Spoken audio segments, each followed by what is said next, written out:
So'nggi kunlarda Yaqin Sharq mintaqasida, xususan Isroil va Eron o'rtasidagi keskinlik yanada kuchayib, qurolli to'qnashuvlarga aylandi.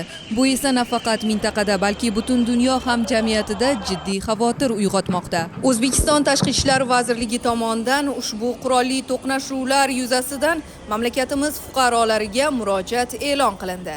O'zbekiston Respublikasi urushni muammolarni hal etish vositasi deb emas, balki inson hayoti, barqarorlik va taraqqiyotga jiddiy xavf soluvchi holat sifatida baholaydi. O'zbekiston har doim tinchlikparvar siyosat yuritib kelgan va shunday davom etadi, deyilgan murojaatda. Fuqarolarimizni turli provokatsiya va haqoratomuz chaqiriqlarga uchmaslikka, holatlarga nisbatan hissiyot emas, balki vazmin munosabatni saqlab qolishga da'vat etamiz. Shuningdek, O'zbekiston Respublikasi Tashqi ishlar vazirligi barcha mojarolarni xalqaro huquq normalari va diplomatik muloqot asosida tinch yo'l bilan hal etilishi tarafdori ekanini yana bir bor ta'kidlaydi, deb qayd etilgan murojaatda. Fuqarolar zarurat tug'ilganda mamlakatimizning Eron va Isroildagi diplomatik vakolatxonalari bilan ekranda ko'rsatilgan telefon raqamlari hamda elektron manzillar orqali bog'lanishlari so'raladi.